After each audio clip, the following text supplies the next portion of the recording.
שלום. בלה, שלום, אני מצטער בלה שלא הסכמתי להצעה שלך, אבל גם נימקתי במה שכתבתי לך, בלי להיכנס יותר מדי לפרטים. אז אדם, מתחילים? כן, אני ביררתי והם מקליטים את השידור הזה, כן. אז אפשר יהיה לראות אותו ביוטיוב, אז לכן זה כבר... אוקיי, כן. אוקיי. אני חושב שאני מכיר את אברהם מירקביץ', אם אני לא טועה. הוא היה פעיל במועדון ליידיש, אם אני לא טועה, פה בירושלים. אני לא חושב שהוא גם בירושלים. והוא פרסם כמה ספרים, נדמה לי שהוא מווילנה, אם אני לא טועה. אבל בעקבות האימייל של בלה בבוקר, אני מסכים איתה שאנחנו יכולים גם לציין במסגרת Learn Yiddish Online את יום השואה הבינלאומי. אני לא יודע מתי בלה הגיעה, אבל כבר אמרתי מה נעשה היום. מתי הגעת בלה? לפני? ממש עכשיו. לא, הייתי בסדנה אחרת, בזום אחר. אז רק הגעת עכשיו, אוקיי. אז אם ככה אנחנו התחלנו להקליט, נכון? אז אני מיד אגיד מה לא שמעת. היום הפגישה שלנו במסגרת Learn Yiddish Online היא מספר 72, ו-27 בינואר 2021, בכל העולם וגם בארץ מציינים היום את יום זיכרון השואה הבינלאומי, ובעקבות האימייל של בלה ובעקבות האירועים האלה שנמצאים בכל העולם כרגע גם, אני רוצה להקדיש את הפגישה שלנו, בשונה ממה שעושים בדרך כלל, לדבר על משהו שאני מכיר מקרוב, וזה יצירתו של אברהם סוצקבר בגטו וילנה, שעליו כתבתי, ואיתו נפגשתי מאז אמצע שנות ה-60 של המאה שעברה, וגם זה שכתבתי עליו, גם זה שנפגשתי איתו, אני חושב שלא נשארו הרבה אנשים שיכולים לספר על פגישות אישיות עם סוצקבר, ובו בזמן לדבר על יצירתו כפי שאני חקרתי אותה. אז היום תקבלו ממני הרצאה על הנושא, שחלק ממנה, סיפרתי לכם בפעם שעברה, אמרתי ביום חמישי שעבר, בשיחה עם מרים טרין, שביקשה ממני לקהל בזום שלה, לדבר על כך. אבל כפי שאמרתי, לפני שהקלטנו, בשבוע שעבר הכנתי 10 נקודות על הנושא הזה לעצמי, והפגישה ביום חמישי שעבר ארך 3 שעות, אבל הספקתי רק לדבר על 3 נקודות מתוך 10. אינני חושב שהיום נספיק הרבה יותר, אבל זה לא משנה. אני ארצה לרכז את הדברים שלי בבעיה עקרונית הקשורה בחקר ספרות יידיש שנכתבה בשואה. וזוהי בעיה שנוגעת לכל מחקר נכתב בעבר, נכתב כיום, או ייכתב בעתיד, על מה שמקובל בחקר השואה בעולם לקרוא The Jewish Response to the Holocaust. בהגדרה מתכוונים כיצד הגיבו היהודים בזמן אמת בהיותם אסירי הנאצים בגטאות ובמחנות לרדיפות הנאצים בזמן אמת. כיצד הגיבו היהודים? ואל יהיה הדבר הזה קל בעיניכם. כשאני אומר כיצד הגיבו היהודים, זה נשמע כמו איזו שאלה פשוטה, שכל העולם מתעסק בזה מאז שנגמרה מלחמת העולם השנייה. ולא היא. זוהי בעיה הרבה יותר חמורה, לבדוק את תגובת היהודים, במיוחד בתחום הספרות. דרך אגב, לפני שאני ממשיך, כפי שההרגל שלנו הוא, הפגישה היא אינטראקטיבית, אפשר לעצור אותי בכל רגע, להעיר הערות, לשאול שאלות, כן, להבהרה וכולי. כן, אני משתדל שהפגישות שלנו לא יהיו הרצאות מסורתיות שהמרצה מוריד את הידע העצום שלו במרכאות על קהל שומעים, ובזה נגמר העניין, כן? אני מאוד אשמח אם תשתתפו בהערות או בשאלות. אז אני חוזר להקדמה. אתם לא תאמינו, אבל מה שאני עומד להגיד עכשיו, זאת עובדה בדוקה על ידי. כאשר אני אומר עובדה בדוקה על ידי, אני מדבר כמי שכתב דוקטורט על ספרות יידיש ועברית שנכתבו בגטאות ובמחנות. זאת אומרת, בזמנו, כשאספתי חומר על הנושא, דאגתי לבדוק האם כתבו על הנושא לפניי. את הנושא התחלתי לחקור ב-1971, בדיוק לפני 50 שנה. הלכתי והסתכלתי מה ההיסטוריונים בארץ ובחוץ לארץ, חוקרי השואה, עשו עד 1971, בקשר לנושא של חקר ספרות יידיש ועברית שנכתבו במחנות ובגטאות. מה אתם מנחשים הייתה התוצאה הראשונית? מה מצאתי? ניחוש. מישהו רוצה להסתכן? אתה יכול לחזור על השאלה? כן, ברצון רב. ברגע שב-1971 ניגש, אני מנסח את זה אותו דבר, אבל עם הרחבה.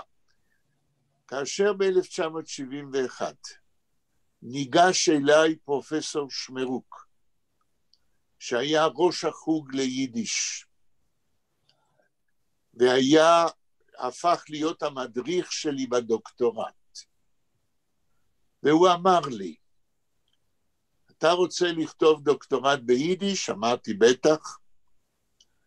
אולי תכתוב על ספרות יידיש ועברית, שהרי בחוג ליידיש אנחנו לא הפלינו לרעה את הסופרים שכתבו בשתי השפות, או את שתי השפות הקשורות לנושא אחד. אמרתי, בטח. אז הוא אמר, אני מוכן להיות המדריך שלך בדוקטורט, ואז ישבנו וכתבנו תוכנית מחקר, כמו שעושים כשמתכוננים לכתוב דוקטורט. צריך קודם, באוניברסיטה העברית לפחות זה ככה, אבל גם באוניברסיטאות אחרות, אתה כותב תוכנית מחקר, שכוללת את מצב המחקר עד הרגע שאתה מתחיל, מה נעשה עד אותו רגע, מה הם הפרקים שאתה משער פרקי הנושא של המחקר, זאת אומרת, אתה צריך במידה מסוימת להצהיר איך ייראה הדוקטורט שלך לפני שאפילו התחלת לאסוף את החומר. זה היה ב-1971. אחר כך האוניברסיטה הבינה, 20 שנה אחר כך, שלדרוש דבר כזה מדוקטורנט, שזה אתה מתחיל, זה כמו לדרוש למישהו שיעשה את הבלתי אפשרי, שזה כמו, אומרת הבדיחה, לבצע פעולה של שיא המהירות. סיפרתי לכם מה זה שיא המהירות? לא, לא שיא. כן, לא. כי אני כבר לא זוכר. אני לא. אני כבר לא זוכר למי אני מספר, באיזה פורום מה. אומרים ששיא המהירות, ההגדרה הכי מדויקת, אבל מצד שני פנטסטית, זה לסגור מגירה על מפתח ולהספיק לזרוק את המפתח בפנים. לכתוב תוכנית מחקר לדוקטורט, כשעוד לפני שהתחלת לאסוף את החומר, ולפרט איזה פרקים ומה בדיוק, כן, הכיוון. האוניברסיטה הבינה בראשית שנות ה-70, שזה קצת בלתי אפשרי. אז אחרי כ-20 שנה, הם תקנו את עצמם, וכיום, מי שכותב דוקטורט באוניברסיטה העברית, אז אומרים לו, קודם אתה תהיה דוקטורנט שנה א'. מה זה אומר? לא כמו בשנות ה-70, אתה לא מתחיל את הדוקטורט ומיד מגיש תוכנית מחקר, ואז אתה מתחיל לעבוד. לא. אתה דוקטורנט שנה א', יש לך שנה לאסוף חומר, ורק אחרי שנה אתה כותב הצעת מחקר. כן. זה אני מספר לכם, כאשר אני חושב על בלה, שאם וכאשר היא תיגש לעניין של הדוקטורט, כפי שהיא מתכוונת, אז שתדע שיהיה לה שנה לאיסוף החומר. לי לא היה שנה של איסוף החומר, ולכן תוכנית המחקר שהגשתי, לא הייתה רחוקה מאוד ממה שהיה בסוף, אבל במהלך הדוקטורט נאלצתי לעשות תיקונים מסוימים לאור מה שמצאתי, ואז במשך 2.5, כל הדוקטורט שלי לקח 7 שנים, עד שהגשתי אותו. למה אני מספר לכם את כל זה, עוד מעט אולי תבינו את כוונתי. במשך 2.5 אספתי חומר לפני שהתחלתי לכתוב עמוד אחד. באותה תקופה, בספרייה הלאומית, באולם הקטלוגים, איפה שהדלפק של השאלת ספרים, ואז פונים שמאלה, זה נקרא אולם הקטלוגים, היו עומדות מבנים של קופסאות מעץ, ובתוך הקופסאות, עשרות קופסאות מעץ, ובתוך כל קופסה, מאות כרטיסים לפי א' ב', מא' ועד ת'. אז היה הקטלוג של יידיש, מצד ימין, עשרות קופסאות, ומצד שמאל היו עשרות קופסאות של קטלוג הכללי של שפות לועזיות. באותם 2.5 אני עשיתי מה שאני לא עשיתי מאז ועד היום, והרופאים אומרים לכל אחד לעשות התעמלות. במשך 2.5 עשיתי התעמלות. למה? הקופסאות האלה היו בתוך מבנה עץ גדול. כדי לראות מה יש בקופסאות, אתה צריך להוציא עם היד, להוביל את הקופסה לשולחן, ושם היו שולחנות, לשבת ולאט לאט לעבור על כרטיס אחרי כרטיס. זה מה שאני עשיתי כדי למצוא חומר של מחקרים על ספרות יידיש בגטאות ובמחנות. עכשיו, לא הוצאתי קופסה אחת, הלכתי וישבתי, אלא זו הייתה עבודה, אני מוציא קופסה, לא מוציא אותה לגמרי, מסתכל, מכניס, מוציא קופסה אחרת, זו הייתה עבודה פיזית מאוד בריאה. אחרי שעברתי אני חושב שהיו שם כמה קומות של קופסאות, היו ודאי לפחות 40 כאלה או יותר. אחרי שעברתי על כל הקופסאות האלה, וכל פעם שנתקלתי במשהו שיכול היה להיות קשור לחקר השואה בכלל, להיסטוריה של השואה, רשמתי לי, עשיתי לי ביבליוגרפיה גדולה, ואחר כך הייתי צריך להזמין מהספרייה ולראות האם זה באמת מתאים וכו'. אחרי 2.5 בדקתי מה כתבו היסטוריונים על חקר השואה. בכלל, היסטוריה של תקופת השואה וחקרה, ומה הם כתבו על ספרות יידיש בעברית מגטאות וממחנות. אז סליחה שחזרתי על השאלה בהרחבה כזאת. אז אני חוזר ושואל, האם מישהו מוכן לנחש מה מצאתי ב-1971? הניחוש שלי שהייתה הרבה פעילות תרבותית. יאיר, כן? אתה אומר שהניחוש שלך שהיה הרבה פעילות תרבותית? למרות הלחץ, למרות המצב ולמרות הרעב ולמרות המוות, עדיין היו מקהלות והיו הרצאות והיו תרבות מסוימת.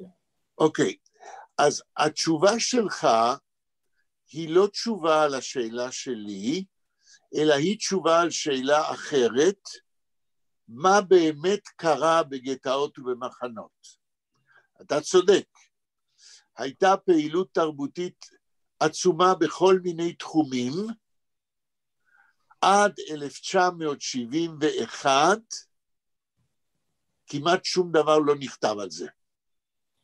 אבל השאלה שלי הייתה אחרת. האם יש לכם ניחוש מה נכתב במחקר על ספרות יידיש נכתבה בגטאות ובמחנות. נכון שספרות יידיש שנכתבה בגטאות ובמחנות זה חלק מהפעילות התרבותית, אבל פעילות תרבותית היה גם פעילות בספריות, בעיתונות מחתרת, בכל מיני תחומים, בהרצאות כמו שאתה אומר. אבל אני שואל דבר ספציפי, מה אתם יכולים או מנסים לנחש, מה נכתב על ספרות יידיש על פי כתבי יד שנכתבו בגטאות ובמחנות? מישהו רוצה? כן? כלומר, מחקר על ספרות יידיש, אני חושב שהמחקר היה מצומצם מאוד. כן. עוד מישהו רוצה להסתכן?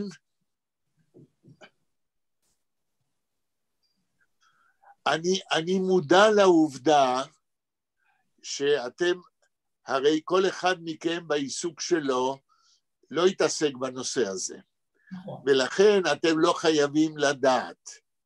אבל ממה שאתם שומעים בשנים אלה עד היום, האם שמעתם שמישהו חוץ ממני, ותסלחו לי על היוהרה ההומוריסטית, חקר את ספרות יידיש ועברית שנכתבו בגטאות ומחנות? יש, אני סתם מקנית אתכם. מחקר על עונג שבת. מה אתה אומר, אדם? אז אני נזכרתי במחקרים על עונג שבת. לא שומע אותך. כן? אדם, אולי תשים אוזניות? יותר טוב? מעולה. כן. מה אמרת, אדם? נזכרתי את המחקרים על עונג שבת. יפה. המחקרים על עונג שבת, דוקטור יוסף קרמיש, אבל זה נעשה בתקופה הרבה יותר מאוחרת.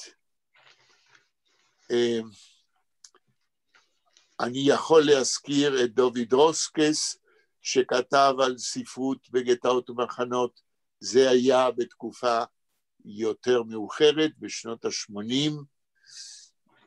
מישהו רוצה להסתכן עוד? עד 71?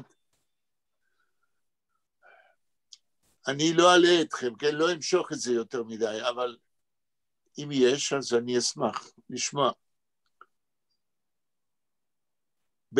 אנה? שם בפולין? כן, אני חושבת עכשיו, כי היום יש the special יום, כן? We have the many...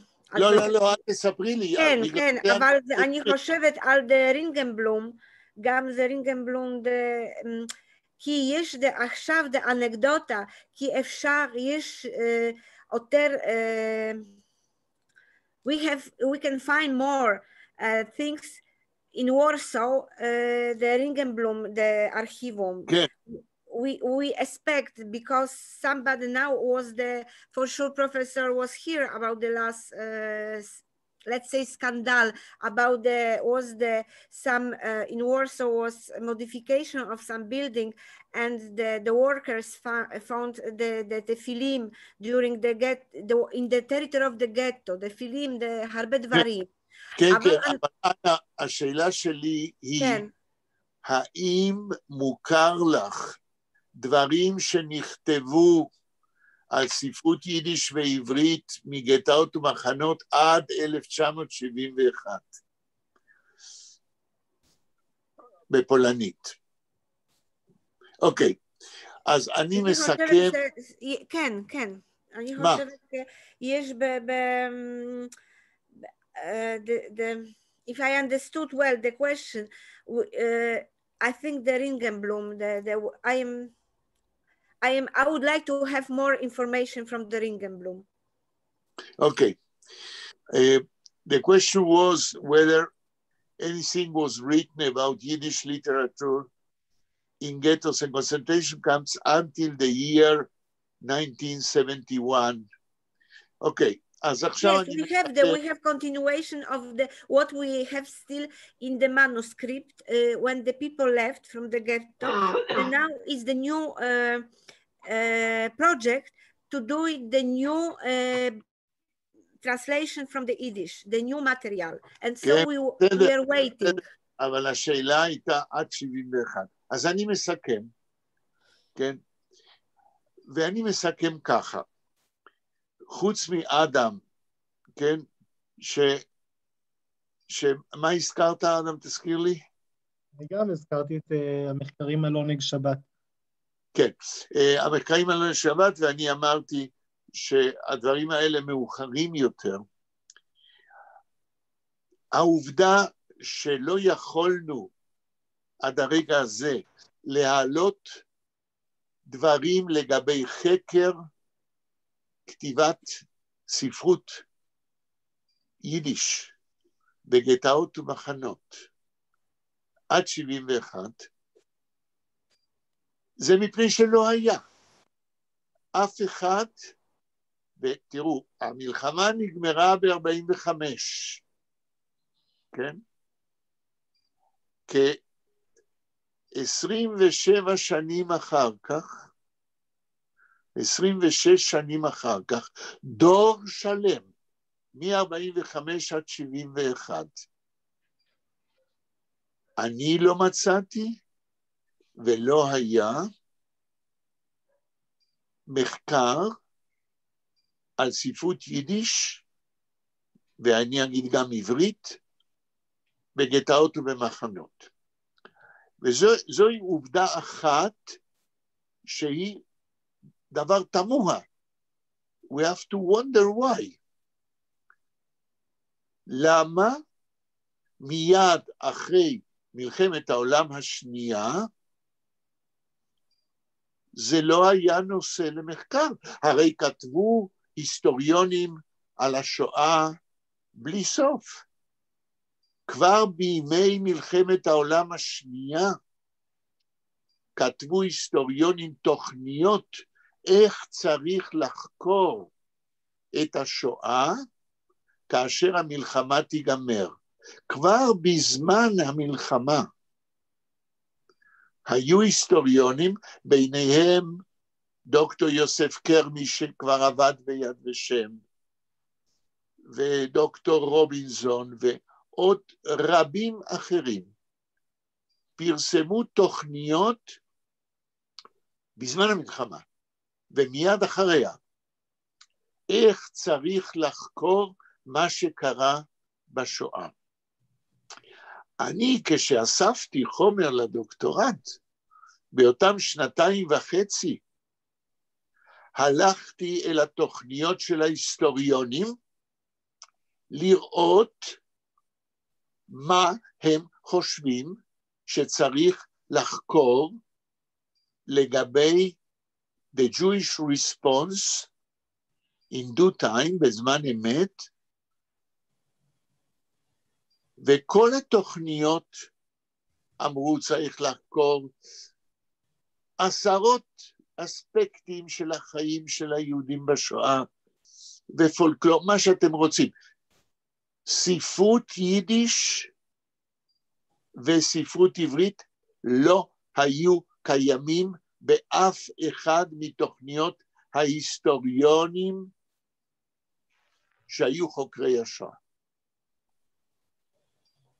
גם זאת תופעה מוזרה שהיא צריכה הסבר. ההסבר שאני מנסה עכשיו לתת אותו, כי אני בשום מקום לא כתבתי על זה, אבל צריך להגיד משהו. למה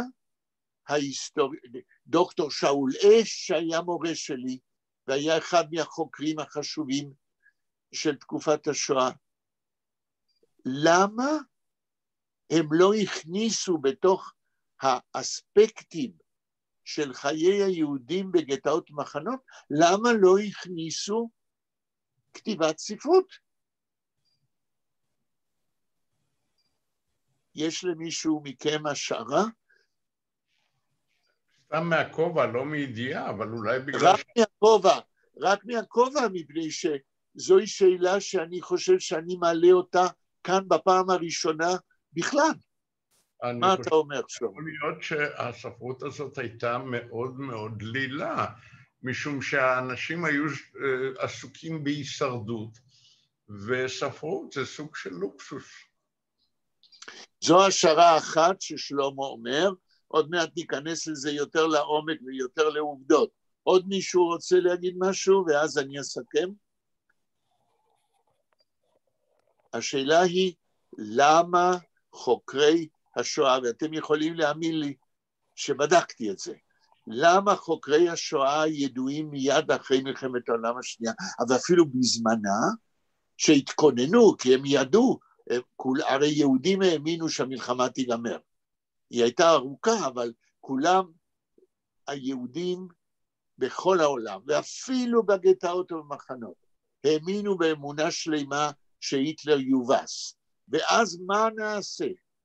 אז באו ההיסטוריונים ועשו תוכניות שלמות. כן, אני מפרט את התוכניות האלה בדוקטורט שלי, כדי להוכיח, כן, אני אומר, תלכו לזה ולזה ולזה, לא תמצאו אזכור אחד שצריך גם לחקור את ספרות יידיש. בא שלמה ואומר, אולי זה מפני שבגטאות ובמחנות כמעט ולא כתבו. אני כבר יכול להגיד שזה לא נכון, אבל האם עוד מישהו יש לו השערה? אני יכולה לנסות, יש דברים שלוקח להם זמן להבשיל, ואחרי השואה, העיסוק בהישרדות ואיסוף של עדויות מהמחנות, וכל הנושא של אנשים רצו לבנות את עצמם, לשקם את עצמם, לא לבנות אלא לשקם, וספרות איפשהו הייתה, זה כמו בסולם הצרכים של מאסלו, כן? זה סוג של משהו גבוה יותר, לא דחוף כל כך, או אני מתכוונת. בסדר. אני לא מדברת, כן. בסדר. פחות או יותר, זהו. כן. אין ספק שהטיעון שלך הוא חלק מהבעיה, כן? זה נכון, אבל אני חושב שהבעיה היא הרבה יותר עקרונית, ואגיד למה. שהרי כשאני אומר שתוכניות איך צריך לחקור את השואה, ההיסטוריונים, הם לא היו צריכים ללכת לחפש את החומר, הם היו מבחינה מנטלית תודעתית, לכלול את היצירה הספרותית ביידיש ובעברית, בגטאות.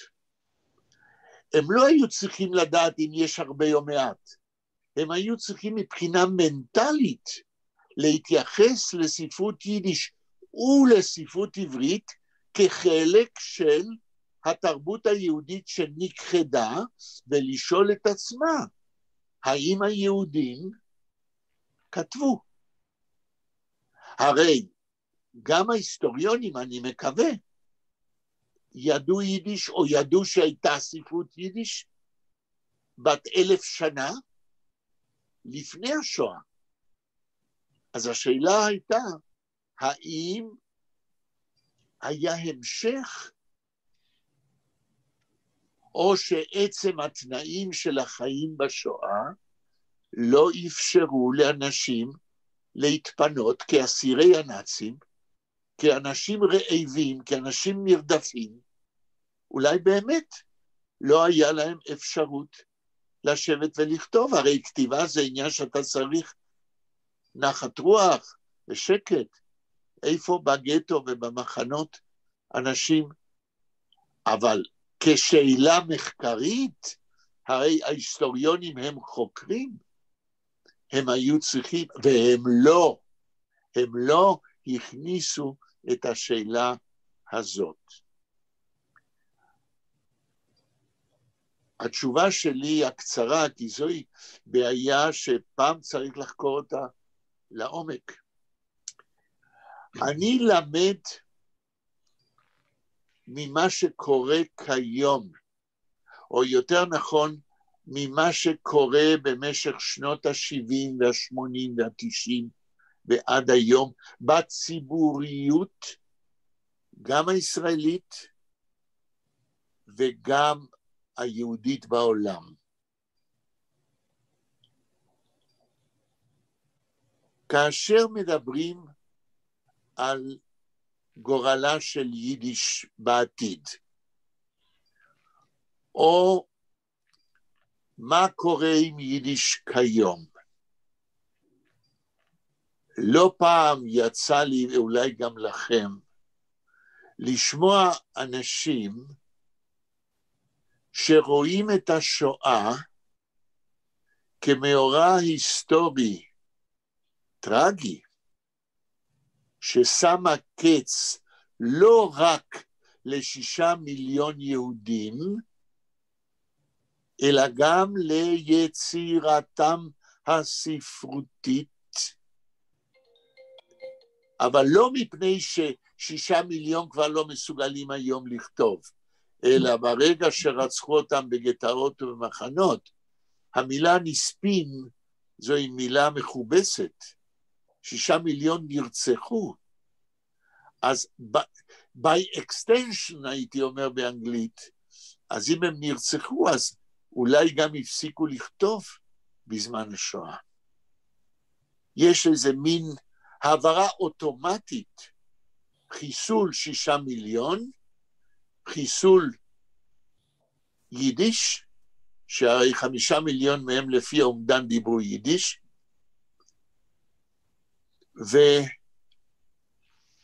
ואני חייב להגיד, הקורס הראשון, תשמעו טוב, הקורס הראשון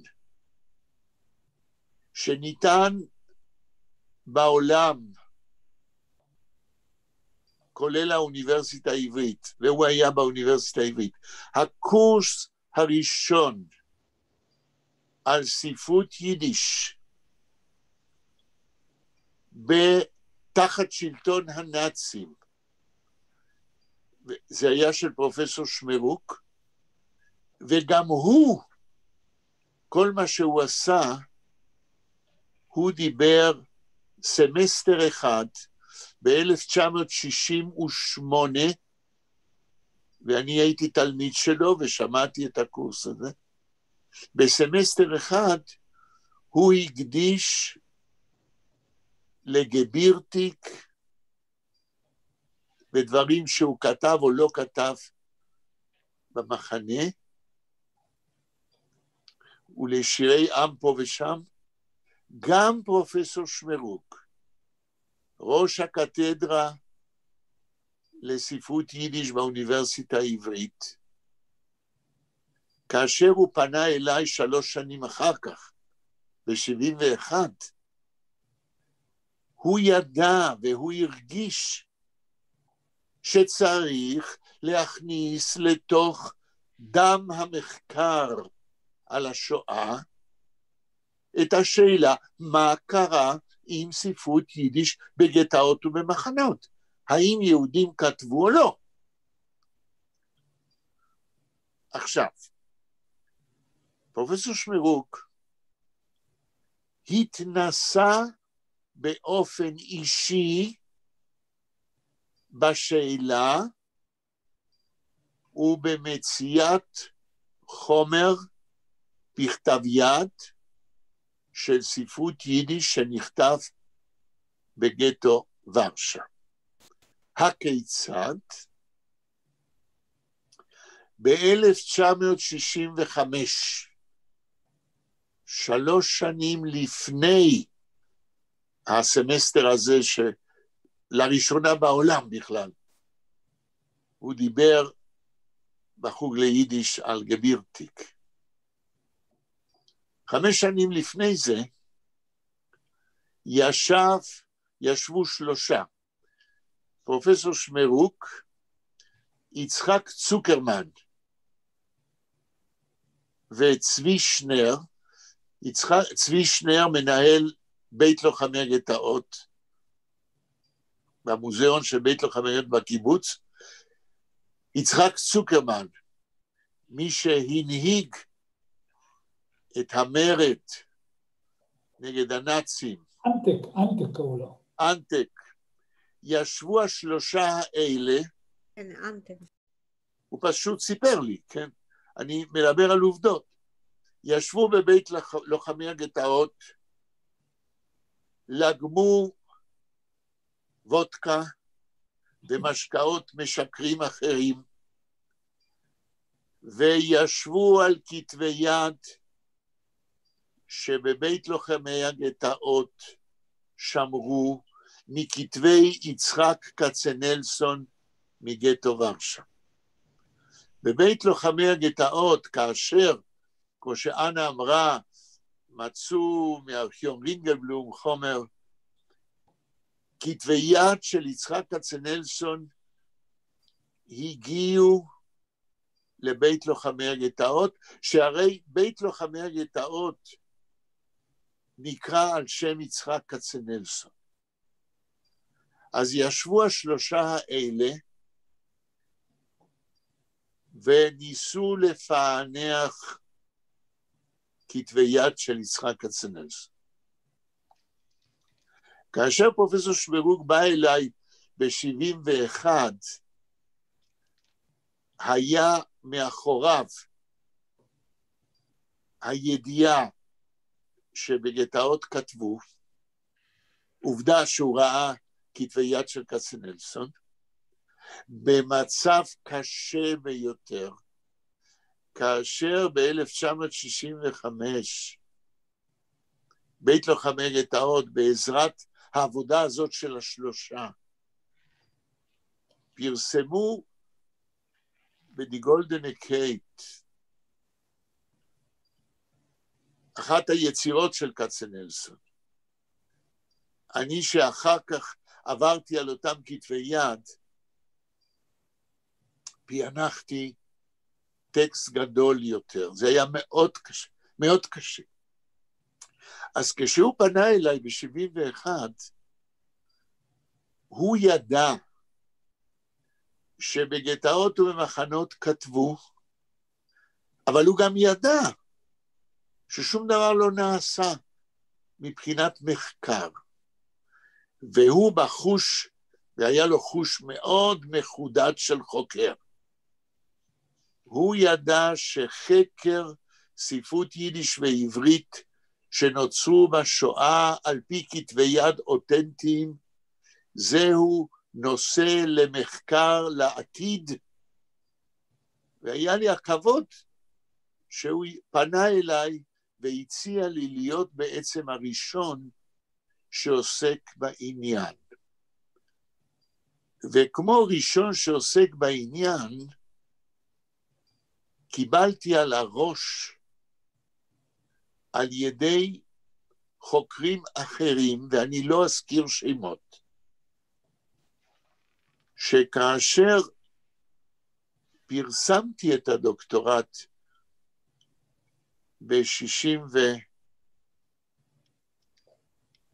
מתי זה היה?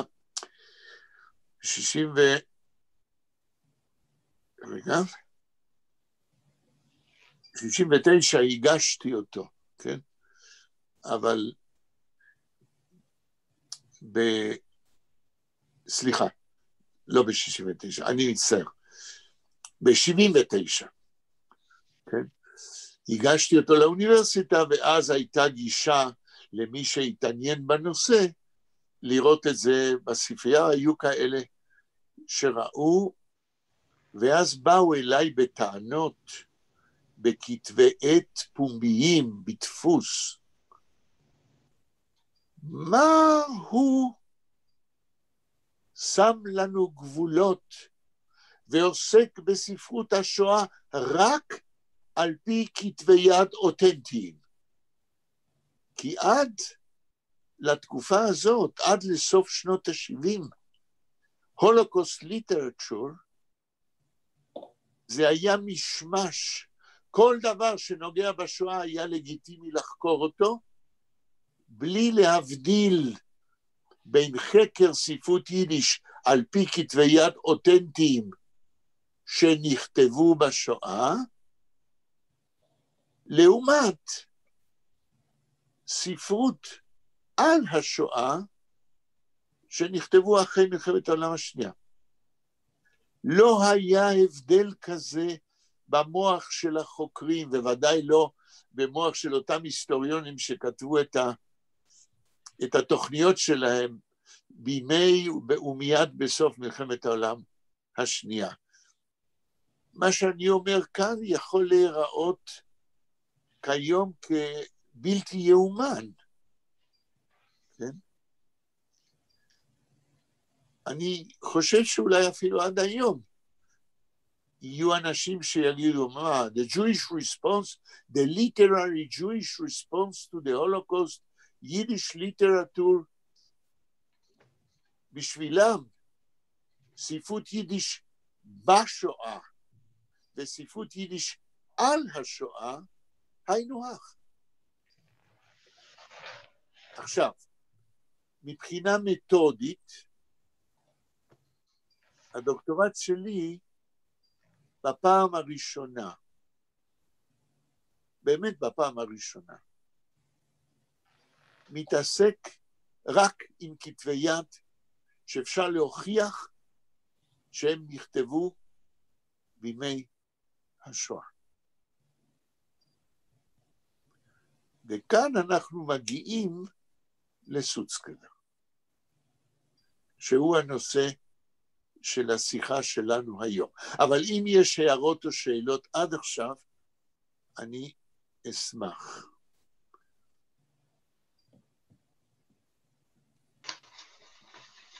ואם אתם... שמעתי השבוע, הייתה איזושהי כתבה בטלוויזיה על שירים שנכתבו בתקופת השואה, אחד שיר שהולחן עכשיו על ידי אלי בכנר, וזה תפס את העיניים שלי, כי הכרתי אותו בנעוריי, ממושב מולדת, אני גדלתי במושב רמת צבי, זה על יד. רגע, את אומרת הכרתי אותו, את השיר או את בכנר? לא, הכרתי בעצם את הבן של בכנר, הוא היה חבר של אח שלי, גדל יחד עם אח שלי. אז אני יודעת מי זה, אלי בכנר.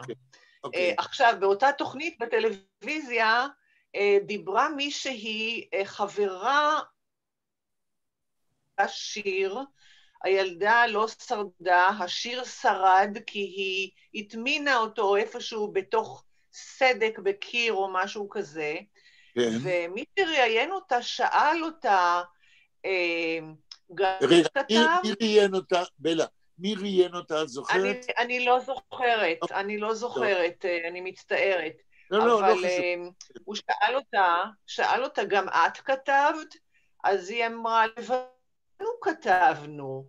אז הוא אומר לה, מה זאת אומרת כולנו כתבנו? ואז היא אמרה משהו שאני מאוד התרגשתי ממנו. זה היה החופש שלנו.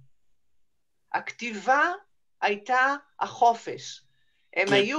הם היו בתנאים לא אנושיים, והכתיבה הייתה החופש. מה שמה של זאת שענתה ככה? אני לא... אתה מאתגר את הזיכרון שלי, אני מצטערת. לא, בלה, לא בוחן. אני רק אומר שמה שאת אומרת זה מאוד חשוב, כי על סמך זה כתבתי את הדוקטורט, זה באמת היה החופש שלהם. אבל תמיד רצוי כמה שיותר פרטים כדי לדעת עם מי מדברים, מי אומר מה, כי האותנטיפיקציה של כתבי יד, זו הבעיה הקשה כשרוצים לבוא ולחקור את ספרות יידיש שנכתבה בגטאות ובמחנות. ובגלל הקושי באותנטיפיקציה של כתבי יד כאלה, לכן לדעתי אנשים לא חקרו עד 1971, כפי שפרופסור שמרוק ואני החלטנו שצריך לעשות, כדי שנוכל לדבר על the Jewish literary response על ידי אסירי המחנות. את באמת, כשאמרת שזה תפס אותך, תדעי לך שהתשובה שלה, לכן גם חשוב לי לדעת מי זאת, אם תוכלי פעם לדעת מה שהיא אני אנסה לשחזר, אני אחפש עכשיו עם הטכנולוגיות, אפשר לשחזר את הכתבה, אני ארשום את השמות. יופי, אני מאוד אודה לך, למה? כי כשהיא אמרה, זה היה החופש שלנו, המשפט הזה תפס אותך, כי הוא באמת הסיבה שבגללה כולם כתבו, כמו שהיא אמרה. במבוא לדוקטורט שלי, אני מביא הוכחות שכולם כתבו, מילד ועד לזקנים, ומכיוון שכולם כתבו, כשאני מדבר על ספרות יידיש בשואה, הבית פה מאוד חשובה, זאת אומרת דברים שנכתבו באמת בשואה, ספרות יידיש בשואה, אני מדבר על ספרות יידיש בשואה שנכתבה על ידי סופרים ומחברים. למה אני עושה את ההבדלה הזאת? מכיוון שבשואה אלה שהיו סופרים לפני מלחמת העולם השנייה, כמו אברהם סוצקבר, כמו יצחק כצנלסון, כמו ישעיהו שפיגל מגטו לודג', כמו עשרות סופרים שהיו כבר סופרים בשתי מלחמות העולם, ונכלאו בגטאות ובמחנות. אלה, רבים מהם, המשיכו לכתוב, אבל בנוסף להם, השואה הולידה מה שאני קורא מחברים. אותה אישה שאת שמעת שהיא אמרה, כולנו כתבנו, היא רצתה בזה להגיד, ואני יכול להוכיח את זה, שאנשים שלא היו סופרים לפני השואה, התחילו לכתוב אז מזקן ועד קטן ועד ילד, כי זה באמת היה החופש הנפשי שלהם, זו הייתה הדרך להגיב להיטלר ולנאציזם. וכל הדוקטורט שלי קשור לזה, והוא קשור בשתי צורות. ואני אספר לכם אנקדוטה. לפני שהתכוננתי להגיש את הדוקטורט לאוניברסיטה העברית, נקראתי על ידי ועדת מחקר של האוניברסיטה, מפני שהם לא היו מרוצים ממה שהתכוננתי להגיש. מה התכוננתי להגיש? אחרי כ6 שנים של עבודה קשה, של ישיבה יום יום וכתיבה במשך 16 שעות כל יום, ואם הספקתי לכתוב עד 3 עמודים מקסימום לדוקטורט, הייתי שמח. הרגשתי שהנושא רחב קיים, שלמעשה המחקר הזה, אם צריך להגיש מחקר מלא של מה שיהודים כתבו ביידיש ובעברית, שלא לדבר על שפות אחרות. דרך אגב, שפות אחרות, מרים טרין עשתה את זה בדוקטורט שלה, שזה היה מעין המשך לדוקטורט שלי. אבל אפילו רק ביידיש ובעברית, אני טענתי, ואחר כך כתבתי את זה, כאשר הגשתי את הדוקטורט, שלאור מצב המחקר כשהתחלתי ב-1971, שלא, סליחה? מישהו אומר משהו?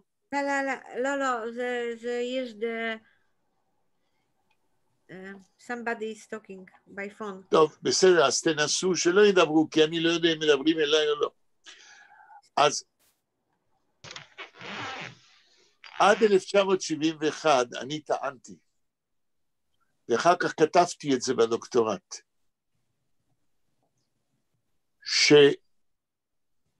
שהמצב מבחינה מחקרית כל כך קטסטרופלי, התופעה קיימת, יש תגובה יהודית בספרות יידיש ועברית לשואה, כולם כתבו, גם סופרים וגם מחברים שהתחילו לכתוב בזמן השואה כתגובה, ואמרתי שאחרי שאספתי במשך 2.5 חומר, המחקר כשהוא יסתיים על ידי מישהו, אפשר יהיה להעמיד על מדפי הספריות 40 כרכים ויותר של ספרות יידיש ועברית שנכתבה בגטאות ובמחנות. ואפילו ניסחתי את זה ואמרתי, לעומת כ-40 כרכים של משפטי נירנברג. הרי בספריות, מי שרוצה להיות את הפרוטוקולים שעשו לפושעים נאציים בנירנברג, אחרי המלחמה, יש כ-40 כרכים. אני אמרתי, מול 40 הכרכים האלה, לדעתי, המחקר שאני מתחיל בו, כאשר הוא יסתיים על ידי אחרים, אפשר יהיה לדעתי, להעמיד 40 כרכים של ספרות יידיש ועברית שנכתבו בגטאות ומחנות על פי כתבי יד אותנטיים. נחזור לסוצקבר. לאור הייתי אומר, השורה התחתונה הזאת של מחקרי, זאת אומרת, גיליתי, הודות לאינטואיציה של פרופסור שמרוק שהתנסה בזה, כמו שסיפרתי קודם, גיליתי שכולם כתבו, ולכן אני אמרתי, גם סופרים ידועים מלפני המלחמה, וגם מחברים, זאת אומרת, יהודים שבגלל הרדיפות הנאציים, בגלל היותם במחנות ובגטאות, הם הרגישו, כמו שבלה אומרת, שהחופש שלהם, אסירי הנאצים, החופש שלהם זה ניסוח יפה, היה לכתוב. לכתוב ולנסות שמה שהם כותבים יישאר לדורות הבאים. אני חוזר לאנקדוטה. אחרי 6 שנים אני הרגשתי שאני רוצה לסיים את הדוקטורט ולהגיש אותו. כתבתי לוועדת המחקר שמלווה אותי באוניברסיטה, רבותיי, התחום מאוד רחב, אני עשיתי מה שעשיתי בנאמנות, אני מציע להגיש את הדוקטורט רק על פי החומר שכבר כתבתי, אמנם אספתי יותר חומר, אבל מה שכבר כתבתי, רק על 3 סופרים. על יצחק כצנלסון מגטו ורשה, על פי כתבי יד של בית לוחמי גטאות ועוד מקורות, על ישעיהו שפיגל מגטו לודג', שהוא ניצול שואה שגר בגבעתיים, והוא נתן לי את כתבי היד שהוא הציל, האותנטיים, ועל סוצקבר מגטו וילנה, שאיתו אני באתי בדברים, ושהוא, סוצקבר, נתן לי את כתבי היד האותנטיים שהוא הציל מן הגטו. ואמרתי לוועדה, אני יודע שהנושא הרבה יותר רחב. אבל תנו לי לנוח, כמה שנים אתם רוצים, טוב, לא אמרתי ככה, אבל זו הייתה הכוונה. די, מספיק, חלס, תנו לי לגמור. כתבתי מכתב מנומס, כמובן לא בחלס, ואז נקראתי לבירור בבניין מייזר, ופרופסור עזרא פליישר, שהיה חבר בוועדה האקדמית שמלווה כל דוקטורנט, זימן אותי לפגישה. בבניין מייזר בבוקר אחד, התייצבתי בזמן הייעוד. אני מספר לכם את כל זה שתבינו כמה מאבקים ובעיות היו בחקר ספרות יידיש בשואה. ואני עומד מול הדלת, עדיין פרופסור פליישר עוד לא היה, ואני מחכה לו. הוא איחר באיזה 10 דקות, והתנצל, היה איזה מסיבה, משהו, התנצל ונכנסנו לחדר שלו. עכשיו, פרופסור עזרא פליישר, כולכם שמעתם את השם? מי שמע את השם? לא. אני. אם זה המרצה לפילוסופיה, אז אני למדתי אצלו. הוא לא היה מרצה לפילוסופיה. זה לא הפליישר הזה. עזרא פליישר היה אסיר המשטר ברומניה, והוא ישב בבית הכלא ברומניה, הוא בעל פה, כי היה לו אסור לכתוב. הוא היה מין דיסידנט רומני, יהודי מרומניה, הוא בעל פה כתב פואמה, שהוא הבריח לארץ, ועל זה הוא קיבל פרס ישראל, וכשהתירו לו לעלות, הוא עלה ארצה, הוא היה מומחה לספרות עברית בימי הביניים, אחד הפרופסורים החשובים באוניברסיטה העברית, שהאקדמיה הלאומית למדעים נתנה לו להקים מכון מחקר על הספרות העברית בימי הביניים. הוא עבד באותה קומה שאני הייתי במפעל מנדלה, כן, היה לו מכון שלם, אחד החוקרים החשובים, הוא נפטר לפני, אני כבר לא זוכר, 10 שנים, אז אף אחד לא שמע עליו.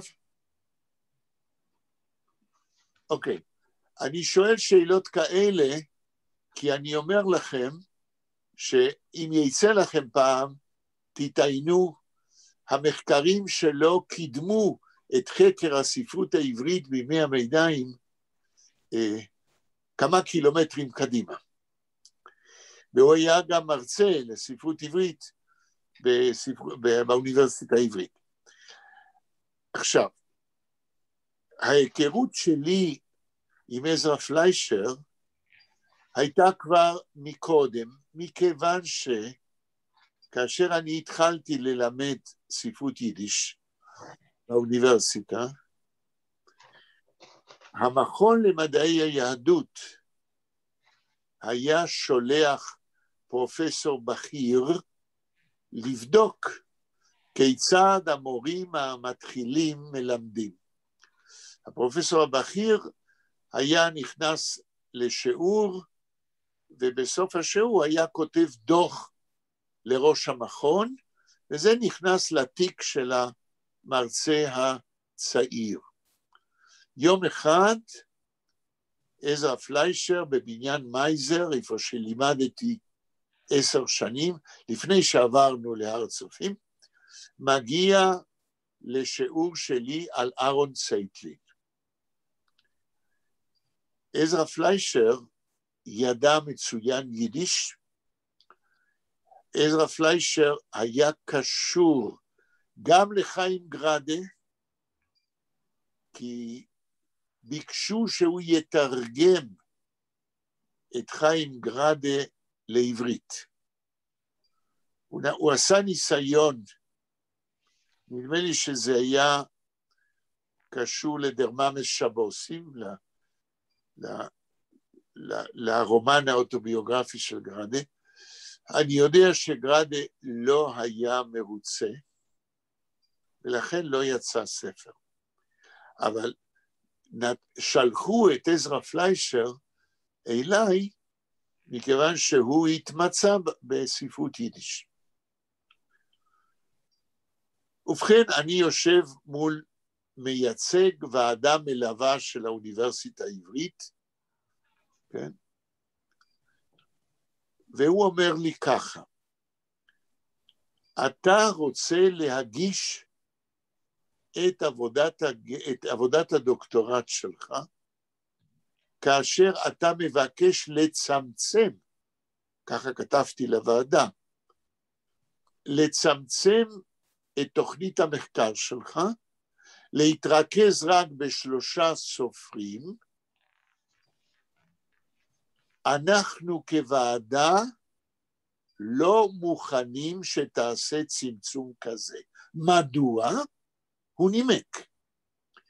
הוא אמר, מכיוון שהיה לנו ניסיון לא טוב, ואני לא אזכיר שמות, אני אומר, הוא כן הזכיר, אבל אנחנו לא מוכנים בוועדת המחקר של האוניברסיטה, לקבל דוקטורטים שהם, איך הוא אמר את זה, מונוגרפיות. עבודת דוקטור איננו מונוגרפיה. ואם אתה מגיש דוקטורט על 3 סופרים, חסר לוועדת המחקר, ואני מייצג אותה, הוא אמר, חסר לנו מבוא על התופעה. הרי אתה מדבר פה על תופעה שעוד לא נחקרה, אתה רוצה לטעון שאת התופעה הזאת ראוי לחקור אותה לעומק עוד יותר, אנחנו דורשים ממך מבוא ראוי המדבר על התופעה. בסדר, אני הגבתי בחיוב ואפילו בשמחה מהולה, לא בעצב, אבל לעזאזל, עוד שנה, עוד שנתיים. אבל את החומר היה לי. אני אספתי חומר באותם 2.5 שנתיים על התופעה, ועל סופרים, על מחברים, לא רק על סופרים. היה לי החומר, אבל הייתי צריך לשבת ולארגן אותו. הבנתי מיד שאין לי פה מה להתווכח, ושהאוניברסיטה יש לה סטנדרט. ואמרתי, טוב, בסדר, בליבי. אז יהיה לי עוד מאמר אחרי שאגיש את הדוקטורט. והסכמתי, וישבתי כנראה עוד שנה או משהו כזה, וכתבתי מבוא של כ100 עמודים, הרי כל הדוקטורט זה איזה 720 עמוד. עוד 100 עמודים, איפה שאני מטפל בתופעה של הכתיבה של ספרות, תחת שלטון הנאצים, בעיית האותנטיפיקציה של כתבי יד, וסופרים או מחברים הכתיבה בגטאות ובמחנות, עסק שלם. עכשיו אנחנו יכולים להגיע סוף סוף לסוצקבר, מפני שמה שעשיתי עם סוצקבר היה לפי אותם עקרונות מתודיים שקוויהם הגדולים עכשיו סרטטתי. בכל זאת, אם יש שאלה או הערה, לפני שנעבור לסוצקבר. אם יש, ואם לא, נעבור. כן. אוקיי. מגיעים לסוצקבר. סוצקבר, בשבילי, בדוקטורט הזה, היה למעשה אחד ממקרי המבחן לתקפות של המתודולוגיה בדוקטורט שלי. ובכלל, מקרה מבחן לתקפות של המתודולוגיה של חקר התגובה היהודית בשואה על פי כתבי יד אותנטיים בספרות יידיש. אז באתי לסוצקבר, זה היה נדמה לי בראשית שנות ה-70, 1971, באתי אליו הביתה, אנחנו כבר הכרנו מקודם, ועוד מעט אגיד לכם איך, אולי כבר עכשיו אני אגיד. אברהם סוצקבר היה, אם אני לא טועה, בן דוד של אשתו של פרופסור שמרוק. כך שבעצם פרופסור שמרוק היה בן משפחה עם סוצקבר, והם ודאי היו נפגשים במסגרות משפחתיות, ולא במקרה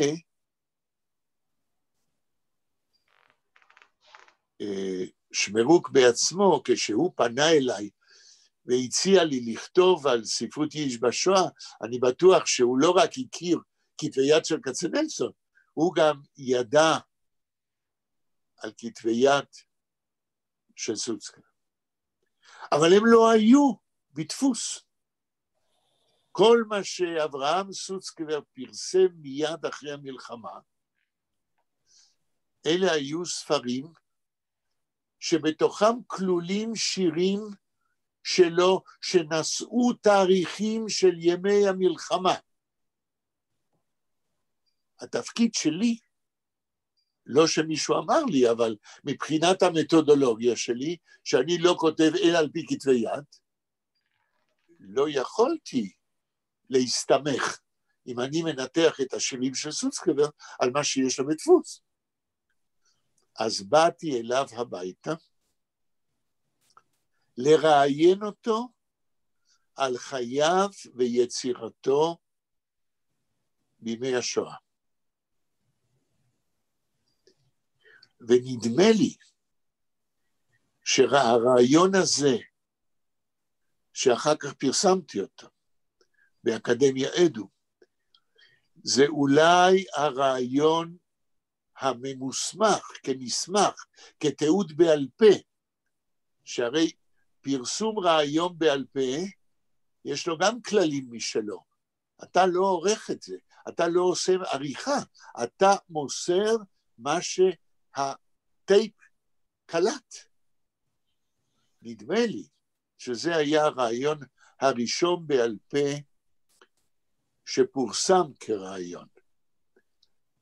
ובאתי אליו מטעם המכון למדעי היהדות באוניברסיטה העברית, שהרי אני הצעתי להם תחום מחקר חדש, היה מדור של תיעוד בעל פה ביהדות זמננו.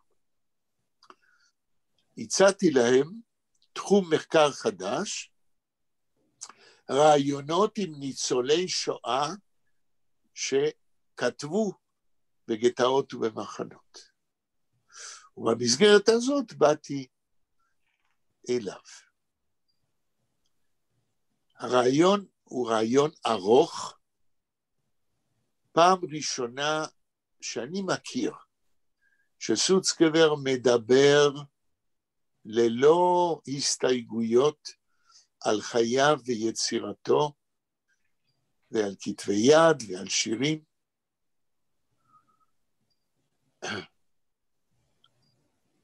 ובאותה הזדמנות, ודאי, אני כבר לא זוכר מה אמרתי לו בדיוק, אבל מכיוון שבאתי לצורך הדוקטורט, ביקשתי ממנו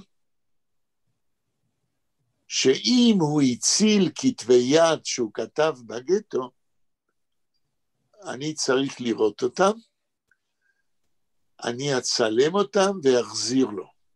והוא נתן לי.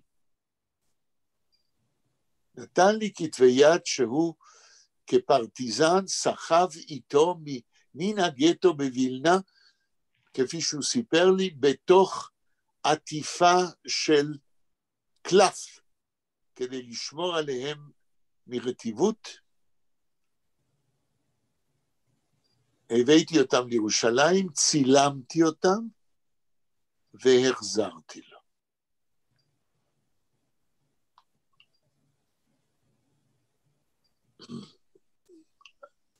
כמה זמן יש לנו? השעה 7:17. כן.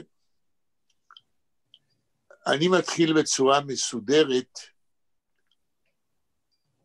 את הקשר שלי עם סוצקבר והמחקר על יצירתו בגטו בווילנה. אבל אני אתחיל, מכיוון שהעסק מאוד ארוך ואנחנו לא היום נסיים, אני רק אציג את העניין העיקרי. אז אני רוצה לדלג לאנקדוטה, אני אתחיל באנקדוטה על הקשר שלי עם סוצקבר וחוש ההומור שלו.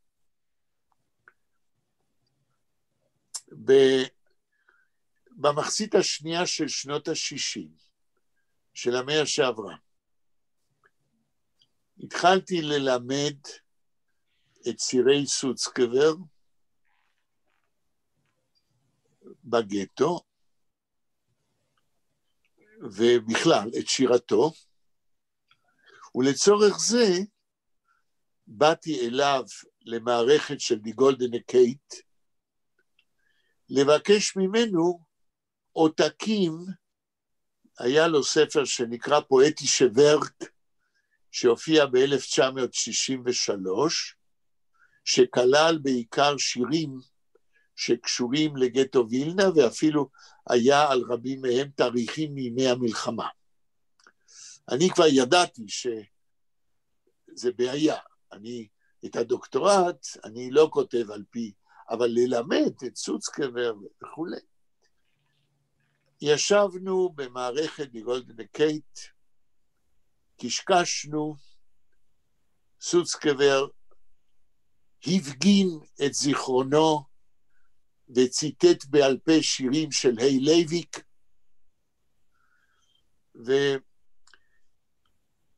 ולקראת סוף הפגישה הוא הסכים לתת לי, נדמה לי 6 עותקים או יותר של פואטישה ורק, ושמתי את זה בשתי שקיות, זה עם כרכים, מי שמכיר, כרכים גדולים, כבדים, וברגע שהוא עמד, ועמדנו להיפרד, גם אני עמדתי, ובכל יד, ביד ימין, שקית עם 3 או 4 כרכים, עותקים, וביד שמאל, שקית שנייה, עם כמות כזאת של הכרכים, ואיך שאני עומד מולו, הוא מצביע עליי באצבע, דיברנו ביידיש, כן? ואומר לי, הקולטורטרגר. כן? המילה טרגר ביידיש, אתם יודעים מה פירושה? סבל. סבל. ומה זה קולטורטרגר ביידיש? חמור ספרים. חמור ספרים זה נכון מבחינה הומוריסטית, אבל גם עסקן ציבורי, כן? בלשון קונגרסאית ביידיש, הקולטורטרגר זה עסקן ציבור שמסתובב פה, מסתובב שם, מארגן הרצאות, מפיץ ספרים, לא אחד שהוא בעצמו תורם לתרבות, אלא עסקן ציבורי. חוש ההומור של סוצקבר, אני כבר אומר, היה מאוד חריף, והאמירה הזאת שנינו צחקנו, כן? מהדבר. עכשיו, כאשר ביום חמישי שעבר סיפרתי את האנקדוטה הזאת, וכל מה שאמרתי לכם עד עכשיו, חוץ מהאנקדוטה, לא סיפרתי, ככה כשסיפרתי את האנקדוטה הזאת, אני קישרתי אותה עם המשפט הראשון ביידיש שהתגלה בשנות ה-60 במחזור וורמס מהמאה ה-13, ב-1272. התגלה המשפט הראשון הכתוב בכתב יד ביידיש במחזור וורמס, שהוא מחזור בכתב יד, כתוב על קלף, ולכן מאות עמודים, דבר כבד ביותר, ובעיר וורמייזה לא היו משאירים את זה בבית הכנסת, שמא יגנבו אותו, אז מישהו היה צריך לשאת את המחזור מהבית שלו, ולהחזיר אותו אחרי התפילות של ימים נוראים. ובתוך המחזור, באחת האותיות המצוירות, כן, שאז היו מצוירים איזה בולקלה, נגיד אות ב', אז זה איזה בולקלה וצוואר ולמטה, בתוך הבולקלה הזה כתוב ככה. מישהו שמע על הכתובת הראשונה ביידיש הזאת? בלה? אני שמעתי, אבל שוב, אל תאתגר את הזיכרון. Guten Tag zu allen, was trägt das Machzor zum Stuhl, משהו כזה. כן, אדם זוכר שברי מילים. אני אגיד מה שאני זוכר, שזה קרוב לאמת, ועל זה כתבו כל מיני מאמרים. זה היה סנסציה באמצע שנות ה-60, וזה הייתה עדות שיידיש הייתה שפה כתובה כבר במאה ה-13, ומזה הסיקו החוקרים, כולל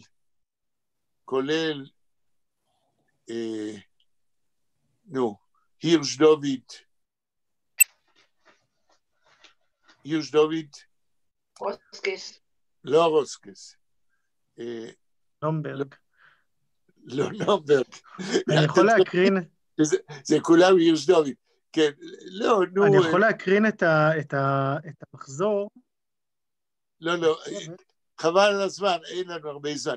אבל, נו, אוי, מה קרה לי? זה החוקר מלונדון, כן. הירש דוד קץ, כן? פרופסור קץ. אחת המסקנות שלו, כן? היא שאם יש לנו כבר יידיש כתובה, זה סימן שדיברו אותה מאות שנים קודם. ולכן כשאנחנו אומרים שהכתובת הראשונה ביידיש היא מהמאה ה-13, על יידיש כשפה מדוברת, כן, אומרים שזה בערך כ1000 שנה. אז מהי הכתובת? אז בכתובת כתוב ככה. אני מקשר את זה עוד מעט עם הקולטורטרגר, כן? שזה אותה יידיש, שסוצקבר מדבר אותה יידיש. כתוב ככה. אני אגיד את זה בשפה כמו שזה כתוב, של המאה ה-13, ואחר כך אני קלות אסב את זה ליידיש של ימינו, זה כמעט אותו דבר. גוט Tag im Betag zwar dieses Machzor im Beis Knesses trag. A guten Tag soll betogen dem, was trogt, dem Machzor, oder dem, was wird, und dem Machzor im Beis Knesses trogen. כן? כאשר סוצקבר צחק עליי, ואמר הקולטורטרגר, למעשה המילה טרגר, כן, וטרגן, זה אותה המילה ביידיש מלפני 748 שנים. אני מזכיר את זה גם כדי להגיד שפרופסור חווה טרוניאנסקי, באחד המאמרים שלה, כתבה על היידיש הישנה אצל סוצקבר. לסוצקבר יש שירים שהוא בכוונה כתב בלשון יידיש ישנה.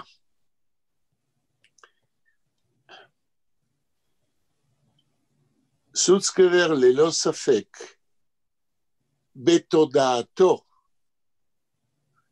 היה מודע לכך שיידיש היא שפה עם היסטוריה ארוכה ביותר. ובשבילו יידיש, כמי שבא מווילנה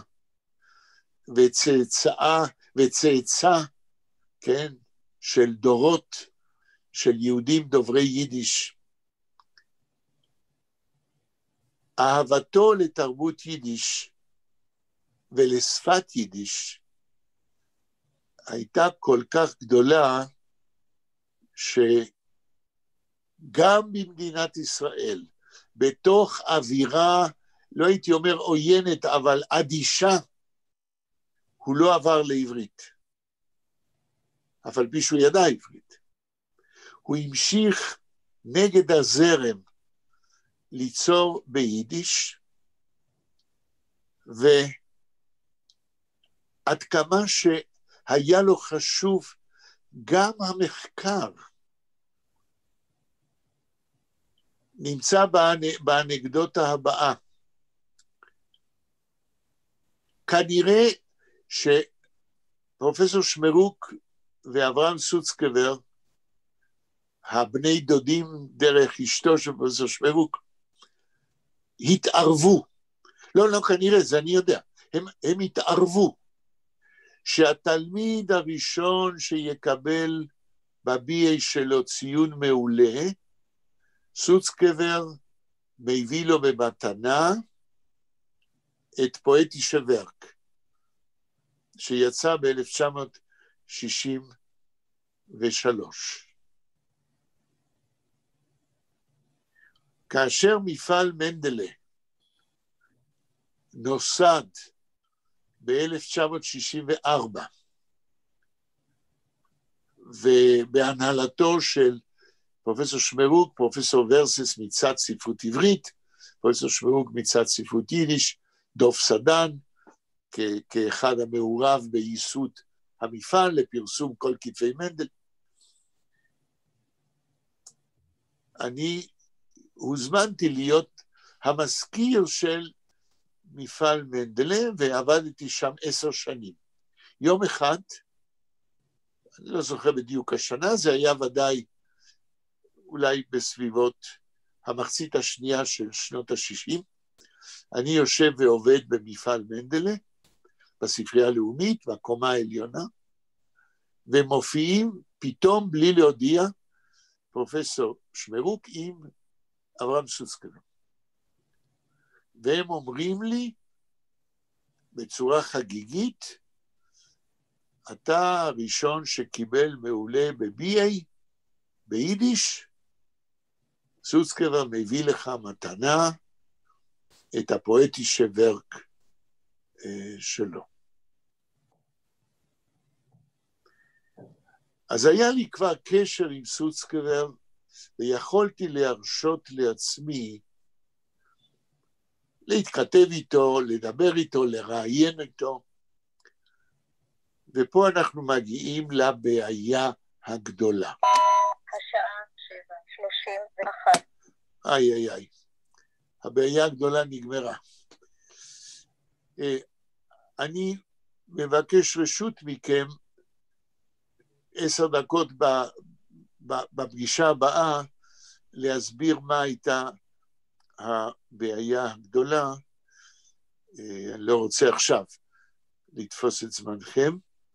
אני רק ארמוז שסוצקבר הוא משורר בכל רמ"ח איבריו ושס"ף. הוא לא אדם שמוכן ששיר שלו ינותח כמו במעבדה. הפואטיקה שלו אומרת ששיר שהוא מדפיס צריך להיות השיא של הפואטיות. ועל זה הייתה לנו פלוגתא לשם שמיים, שבשבילי הייתה טרגית במרכאות, ולמה? נדבר על זה 10 דקות בפעם הבאה. מודה לכם על ההקשבה. תודה רבה לך. סליחה? תודה רבה. היה מאוד מעניין. אוקיי, המעניין עוד צריך לבוא. להתראות. תודה. ביי ביי.